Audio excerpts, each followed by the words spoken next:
Welcome to the Extra Mile podcast for bar exam takers.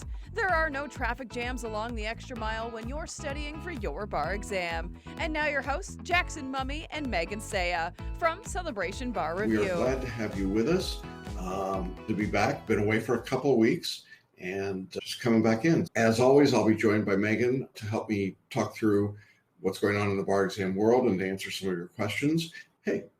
Hi, how are you? I'm doing well, thank you. How are you? Doing great. Nice to have a normal bar season this year so far. Yeah, isn't that crazy? I feel like I'm waiting for the next disaster, but right now there aren't any, so that's a good feeling. Yeah, Sarah and I just finished a 1-week grandkid hugging tour, so we're feeling pretty good about that. So yeah, and hope everybody out there is doing well, feeling well, and getting ready for the exams. Typically, we like to start with just a recap of what's going on around the country in terms of the bar exams. Why don't we start there today? And Megan, why don't you lead us on that tour?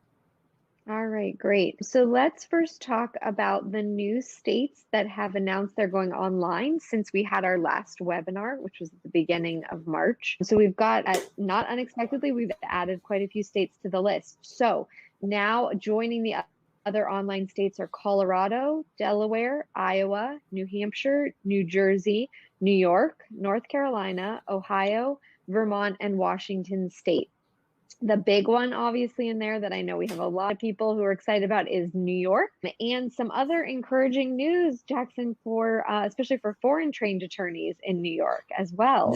Yeah, very exciting news. For those of you that didn't know, for the last 2 exams, New York applied a fairly artificial constraint on who could sit for the exam. There were limits if you were a repeat bar taker or if you were a foreign attorney who didn't get an LLM from an ABA approved law school. So the result of all that was, I think you and I were looking at, Megan, it's about 5,000 people that took the exam in October, and that was an online exam. And we kept trying to figure out what New York was trying to do. Why would you limit an online exam? There shouldn't be any physical limitation. Really, without much fanfare, last week, New York announced that they were lifting those restrictions, and I think their wording is any eligible applicant. All the basic rules apply, but there's no longer a constraint on how many times you've taken the exam. So you could have taken 5 times, 10 times, 20 times, doesn't matter. And there's no constraint on your foreign legal education as long as you qualify as a foreign attorney to sit for the exam. So you don't have to have the LLM. The only restraint that the examiners added was a cap limit of 10,000 applicants.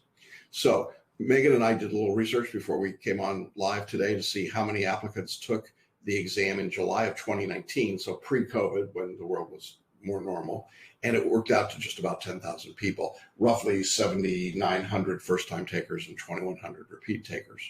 So it looks like the examiners have gone back to that number that existed in 2019, and that's good news. But there is a caveat to that, and that is that we expect, and I know, Megan, you've been talking about this for some time, I think there's going to be a big bubble coming at us in July, don't you? Yeah, so what's interesting is that New York hasn't had this cap before, the number of applicants that they would take. And so the fact that they capped it, we wondered, okay, why did they settle on 10,000? And it looks because that's what they would normally get in a regular year. And so what's interesting to me is I think that this might be a proactive attempt to stop a wave. So we've been talking about this, that New York prevented a large number of people from even sitting for the exam for the October online exam, and then again for the February 2021 online exam. And so some of those people have probably moved on to other jurisdictions, but obviously we just don't know the numbers yet. I would imagine many of them have not moved on to another jurisdiction. They've been waiting. And we certainly have students like that who just said, I'm waiting for New York. It needs to be New York. So I'm just going to wait until they let me take the exam. So that means this sort of 10,000 limit is to prevent what we were worried about happening for New York, which is just the wave crashing on the shore. What happens if you end up with just such a larger number than they are equipped for in terms of grading? I would think that would be a huge piece of this since it is online. Basically, what this is going to mean is that registration opens April 1st and runs through the 30th or until the 10,000 number's been hit. So especially if you've been waiting, you should be on that website on April 1st. You need to get in there. You need to get registered. We have no idea. Maybe they won't hit the number. My guess is they are going to hit the number. If you took the exam in February of 2021 You will not find out your results until the end of April. They have said, though, that there will be a separate application period for those repeat takers who fail the February 2021 exam. So don't stress. You're not going to get locked out. Even if they've hit the 10,000 mark, they will have a separate sort of scenario for you to be able to sit for the July exam if you sat for the February 2021 exam and were unsuccessful.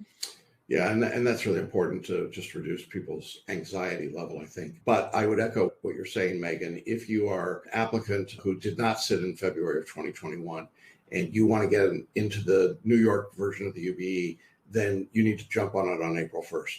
No joke. And then move forward. Now, the other option that this creates, that it opens up, is that now I would say there's no restriction. If you want to take the UBE somewhere else, let's say you want to take it in person and you want to go to a state that gives the UBE in person, but you're a multiple time repeater or whatever the requirements might be, you can now do that and apply your score back into New York. There don't seem to be any limits there, which was really an unclear part of what they did in the last two exams. We couldn't confidently say, go to another jurisdiction and try and move your score into New York because they had these limitations that seem pretty severe.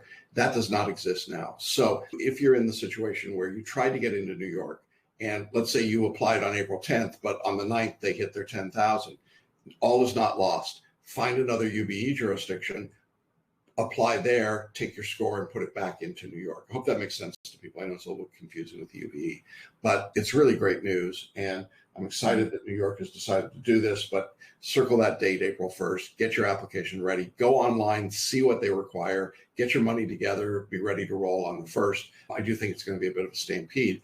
And I think one of the reasons we're going to see this across the country is that the February bar take rate was incredibly low. We'll see the numbers as they come in, but anecdotally and from looking at our student population and what was going on and just reading what people were saying, there were an incredible number of people that bailed out of that exam. Yeah, definitely. So again, we are anticipating that the July 2021 exam will probably be more heavily attended than it normally would be.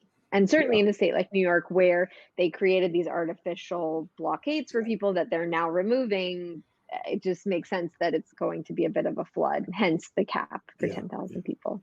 That's what we know about New York.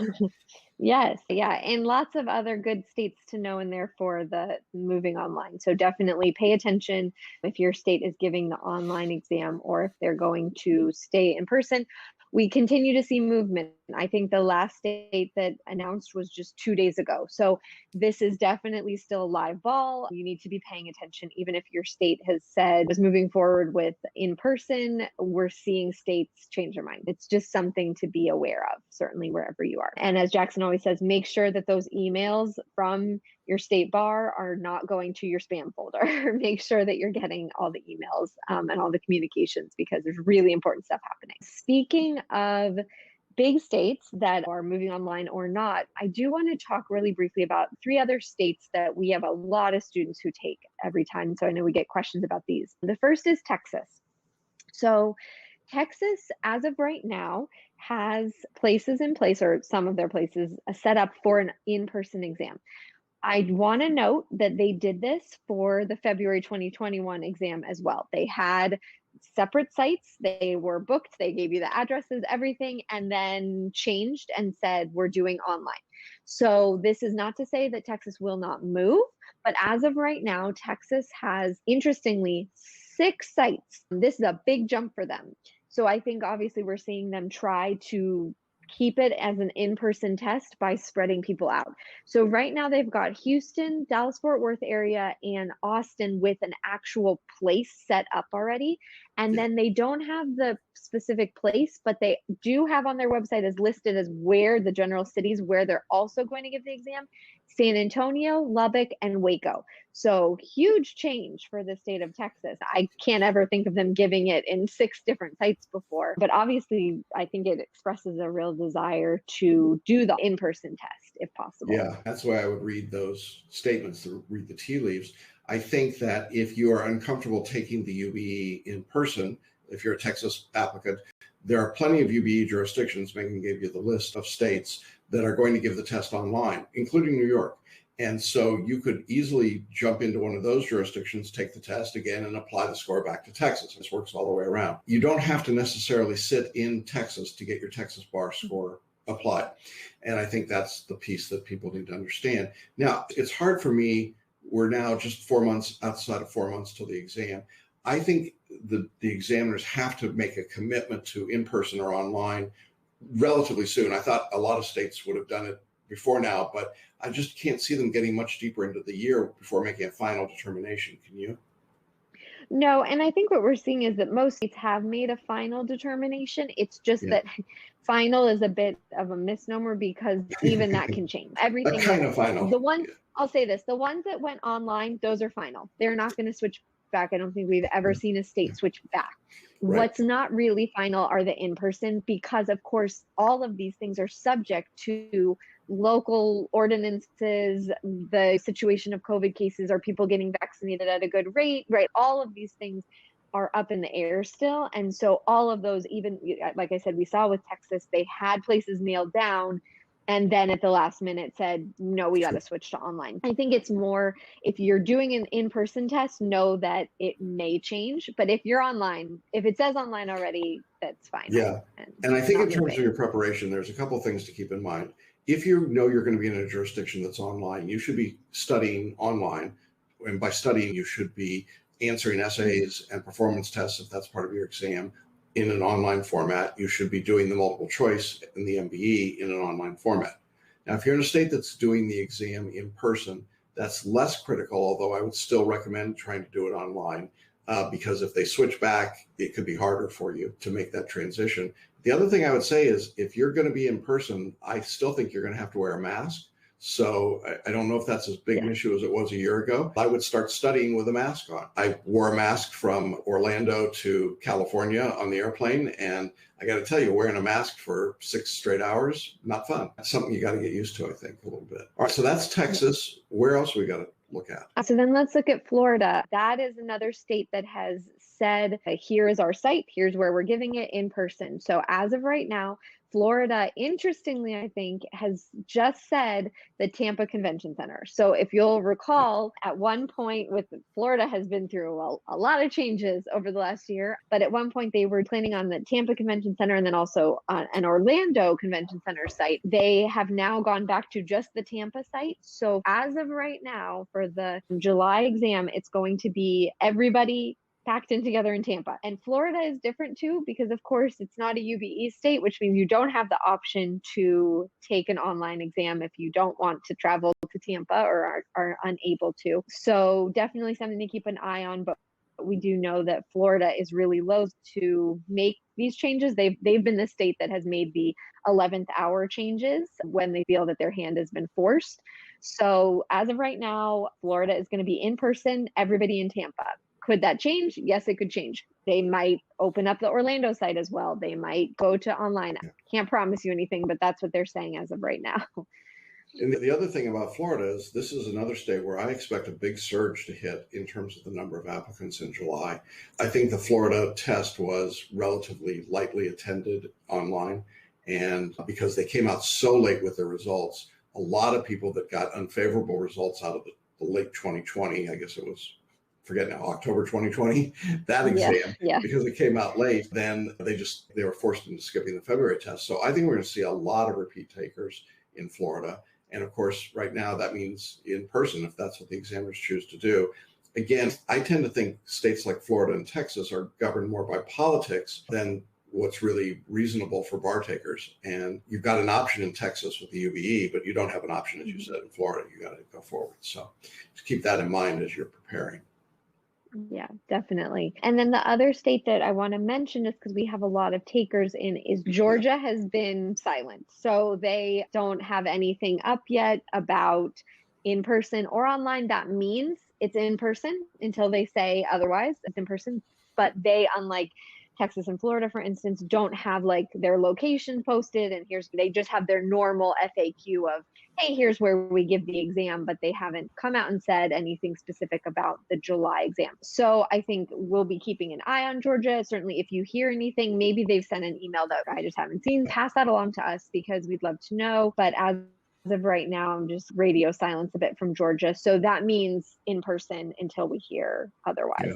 Yeah. The good news is in Georgia, I have family in Georgia, they just opened up vaccines for the entire population 16 and up starting in a couple weeks or in a week. So good news is that maybe in Georgia, most people will be vaccinated before the bar exam hits. Yeah, so we'll keep you updated there. And of course, Georgia was one of the states that went to an open book exam in an online format. I can't see them doing open book in person, but I don't know. Again, it's radio silence. As you said, we don't know what they're going to do. You should be studying as though you're going to be in a closed book environment, I think, for right now. So that's where we are. Wild, stay tuned. We'll keep you updated, but not as wild as it was a year ago. I was going back and looking at March. Yes. That was, when we weren't sure how there would be a bar exam. So the world has changed, but it's starting to take shape a little more definitively now than it did before. Okay, cool. All right. Yeah, we've got a question in the chat box. Is the movement to online testing permanent or only applicable for July 2021? And this is a California student who's asking this, but you can answer it more broadly. Well, I don't know. I have said all along that I thought once you started giving online exams, it would be tough to go back to in person. Now it looks like Florida and Texas are going to prove me wrong there. But I still wouldn't bet the mortgage on those tests not ending up being virtual. But I think a big state like California that's going to take a long time to vaccinate everyone, that has a different political sensibility than Florida or Georgia, might choose to stay online for a longer period of time and may simply decide. And I think you made this point a couple of weeks ago, Megan, that there are so many sites for in-person testing normally in California. It's got to be easier for them to just do the online test and have everything consolidated and not be setting up 25 different testing centers. So if I were betting, I'd bet California stays online, but we'll see. It's every state gets to choose, and they're all choosing based on their own criteria, and it's not the same criteria from state to state. I think my hope is that we hit a place where for 2022, where we can have some states choose some permanent options. So this seems unsustainable to me to have every exam. It's a will they or won't they? What are we going to do? And we have to track it. And I think it just would be nice, certainly for the exam takers, if you just knew state X does a convention center. State B does, you take it on your laptop in your home. State C does 6 convention centers or smaller sites, so you can choose what makes sense, or at least how to prepare. Certainly with other types of examinations, they have smaller testing centers that people come to take an exam on a computer that's already existing there. There's a lot of different options. I think it just would be nice to have that consistency for you all so that you knew what to expect, rather than this sort of whack-a-mole situation that we've got here, where we're just not sure with every new exam that pops up what's going to happen, who's going to do what, and states making different choices every exam, right? We've got states that have really varied back and forth between, and we're thinking North Carolina, who just said we're doing it online. I think they had done the online, they'd done the nod, and then it did. And so it's just a little all over the place. And my heart goes out to examinees who are trying to prepare for really a lot of unknowns. Yeah, and I think we're coming up on the very first edge of bar results from February of 2021. And I know that's often an anxiety-producing time, certainly, but it's got a little bit of an extra kick this year, because as you get your results, then you got to figure out what you're going to do turning around to July and where you're going to take it, and online or in person, and in some ways more choices than you had at any point in the last year. If you're in our course, if that turns out to be your situation, we certainly want to talk with you and help guide you as best we can. I think in general, when you get your scores, if they are unfavorable, whether you're in our course or somebody else's, you need to be prepared to immediately pivot and start studying if you want to sit for the July exam. There just won't be huge amounts of time in any jurisdiction. First big jurisdiction to release will be Florida, mid-April. I think we're looking at late April in New York, typically, which means New Jersey would be about the same. California will be mid-May. That's probably when Georgia will come out as well. So in those big states, you're going to have less than 4 months to study if you're a repeat bar taker. Great. All right, so let's move into study strategies now. First is a photo reading question. I'm feeling a bit lost with photo reading. I'm not sure I'm doing it correctly. My approach is I photo read my outline by starting at the top or beginning of my outline, I'm visually focused on the top of my laptop while pushing down on my down arrow key. I say, once I get done photo reading an outline, am I supposed to go back to the beginning of that same outline and activate? You're supposed to follow your syllabus. And what the syllabus is going to tell you to do the first time through is to photo read in 15 minutes or so. And the way that student described it is fine. That's a perfectly acceptable way to photo read. And then go ahead and start mind mapping. And you'll see that the mind mapping takes typically in the syllabus a couple of hours after the first reading.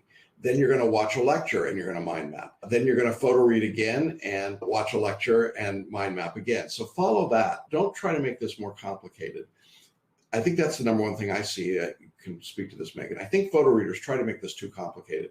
It's really a pretty simple process. You just turn the pages and then you create your mind maps. And if you're doing that, along with the lectures and the question practice, that's really what you need. It works. I think people sometimes don't believe it can be that simple and be that effective, but that's the reality.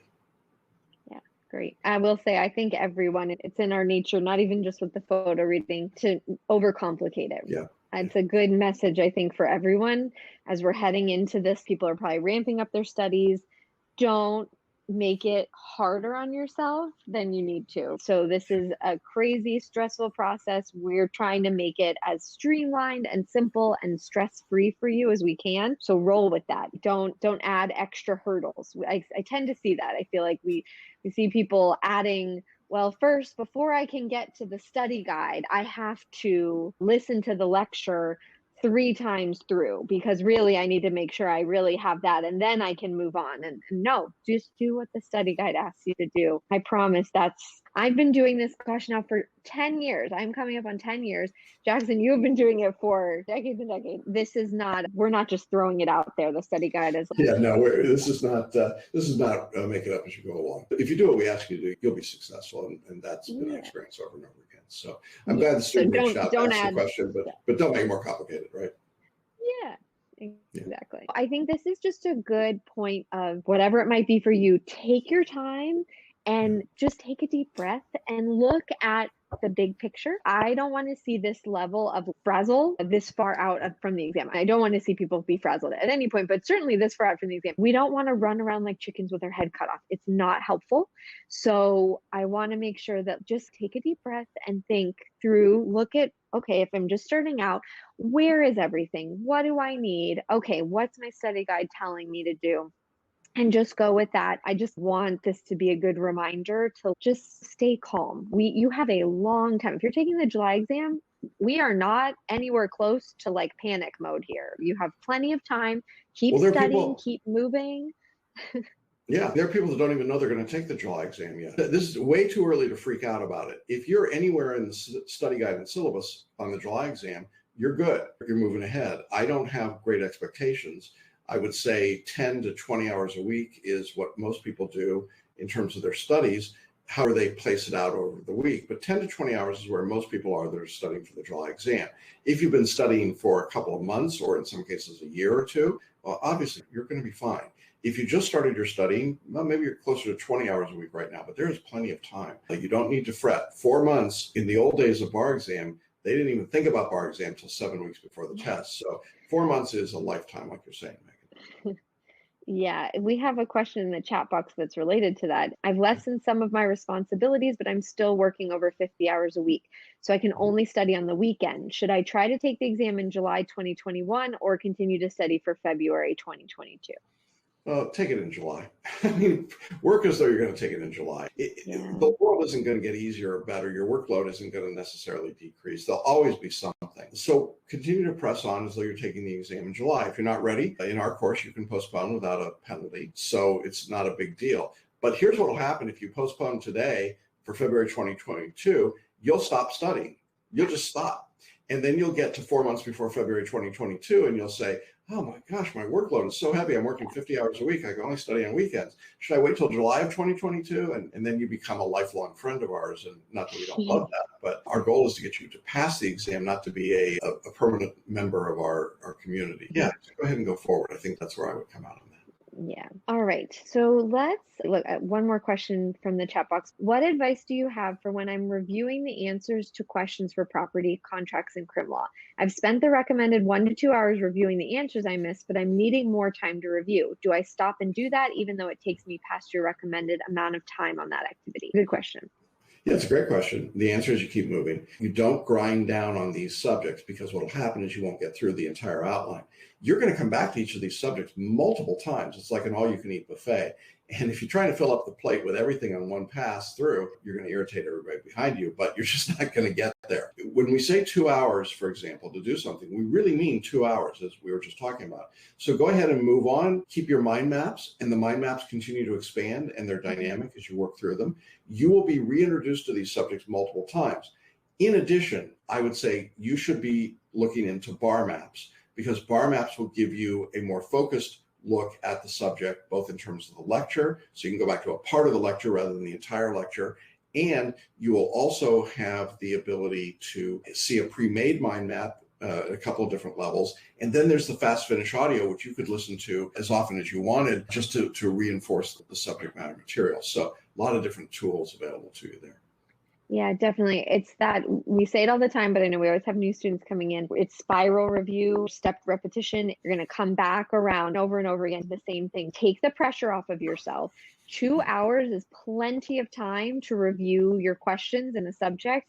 And so what it tells me, if you can't do it in 2 hours, is probably that you are diving way, way too deep on specific problems. Try and get yourself to a place of not mastery. It's okay if you're not at mastery yet, but you're at, okay, I think I'm understanding this, but I definitely know I need a little bit more help on it. You could even make a note to yourself somewhere if you want to keep a list of concepts that you feel like I need a little bit more practice and understanding of, and then move on to the next one. Because I'd rather you, at that point that we're in before the July exam, we need a little bit more breadth right now. You're going to continue to get deeper. But if you're diving deep on the first 50 questions and you're not even getting to review the next 50, that's way less helpful. You're not being asked to write a dissertation on the rule against perpetuities. You just need to know enough to be able to answer a multiple choice questions. Yeah, trust that you will see these concepts over and over again in the course. Yeah, I agree. It's a really good question. Okay, all right. So now let's move to this last grouping of questions that I find are related. Okay, so first we've got, I took the Cal February exam, but I hadn't completely finished the study guide in the entire program. Should I now restart the study guide or just pick up with what I didn't complete in the program? Which is a good question too. I'm assuming that the student thinks they failed the test. Yes, yeah. Okay, so under that scenario, I would pick up where you left off and get through at least the first cut of everything. And then when results come out in California in mid-May, you'll go back to the start and you'll start digging in, but you'll then have the added benefit of knowing strengths and weaknesses based on the scores. So yeah, I would just go ahead and finish up right now. Great. All right. And similarly, but a little bit different, this person said, I'm starting to make my study schedule for July using the study guide. Do you still recommend rereading the outlines and re-watching the videos, even though I have my mind maps done? So this is someone who went through the whole course already. Yeah. If you're a photo reader, I would definitely photo read and continue to build out in your mind maps. If you're not a photo reader, I would just do a skim, whatever skimming means to you as a traditional reader, and then add to your mind maps. I think the important point here is that the mind maps are dynamic. They continue to grow and change as you work. And then when it comes to the lectures, again, I would go to the Bar Maps product and look at the part of the subjects in the lectures so that you don't have to listen to 8 hours of property. If your difficulty is with covenants or easements, go to that part of the lecture, and that's what Bar Maps lets you do. And then you can dive in a little bit deeper in the mind map there. But I think that is the product that you really ought to be looking at if you're in that situation where you've already been through part or all of the course before. All right. This student is not taking the July 2020 exam. They're postponing because they just don't feel ready. And they said, my correct bar exam date is TBD. Can I postpone indefinitely? No, you can't. But for lots of reasons. It's not healthy. We talked about that a few weeks ago. You defer one exam at a time. And in part, we do that because it's a good impetus to you to keep studying and keep working. If we push it back a year plus, you're not going to study. We're not kidding anybody here. And it feels like you're doing something, but in reality, we know you're not doing everything that you need to do. And so we want to make sure that you stay engaged. Now, the real underlying point here that I want to make is don't pretend that you're studying for an exam 18 months from now. because that is just pretending. You're not really studying. You could be studying for an exam 4 months from now or an exam 12 months from now, but not 18 months from now. Be clear on what you're doing and why you're doing it. And if you're not really able, then withdraw from the course for right now and come back to us when you're ready. For your own mental health, it doesn't change a whole lot for us, and there's certainly no financial implication. But just for your own mental health, having the thing hanging over your head like that, like, I got to study for this bar exam in 2023. What?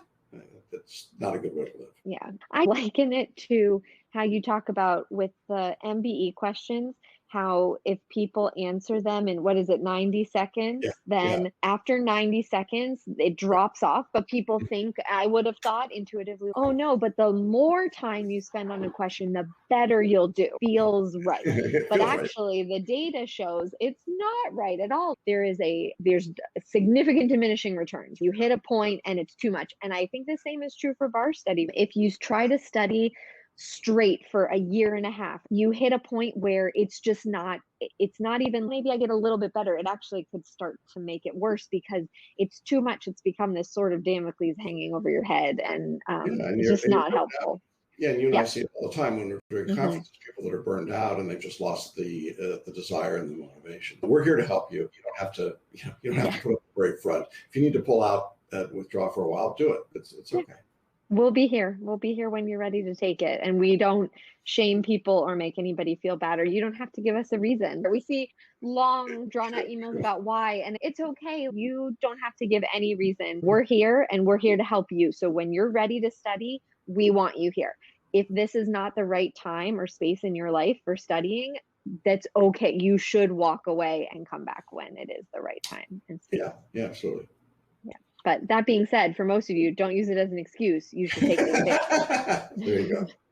I don't want anybody. We're far out now. But spoken like the mother of a fourth grader. Last question. Now, here's someone who has some reasons why maybe it's time to walk away. My wife was stricken with COVID-19 and spent the entire month of January in the hospital. She came home on January 29th, and I've been a caretaker ever since. She's improving, but I had to postpone my bar exam date. I'm trying to figure out a new schedule. How do I do that? You just use the same schedule, the same syllabus, and you just reorient to how many hours a week you're studying. So if you're taking the July exam, again, about 20 hours a week. If you're taking the February 2022 exam, 5 hours a week. It's pretty simple. But the schedule, the syllabus doesn't change. Mm-hmm. And you put those hours in wherever they fit in your process. Maybe the weekends, maybe in the mornings, maybe lunch, maybe after work, whatever it might be. So again, don't overcomplicate it. We don't have a different study guide for July than we do for February, or for people that start in 4 months versus people that start 2 months before. It's the same study guide. It's just the pacing that you take through it. Yeah, exactly. And that's the beauty of home study. And what we try to do is that we recognize that everybody has really different life situations, home situations, health situations. And so we want to make this flexible enough, and the study guide is flexible enough that it will tailor to what your needs are and what your availability is. Yes. And obviously we hope that your wife is feeling better and recovering. Yeah. It's just everybody, all of you are amazing. Give yourselves a break here, because this is just completely unprecedented, and the strength and resiliency that we've seen from our students has just been incredible. People who push themselves and are able to keep studying and take a test even under these insane conditions. Good job, everyone. And hopefully as we get a little bit further into the year, things seem to be calming down a bit, and so I hope that continues. But that is all that we have for today. All right. Yay us. We did it. I want to thank everybody for being here. And good to see all of you. And thank you, Megan. Hope everybody's studies go well. Have a wonderful Easter weekend next week for those of you that are observant. And we will be here and ready to rock and roll when you get back. Okay?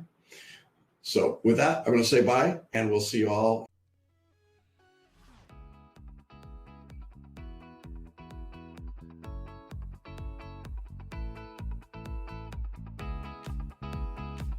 Thanks for listening and watching the Extra Mile podcast for bar exam takers at celebrationbarreview.com.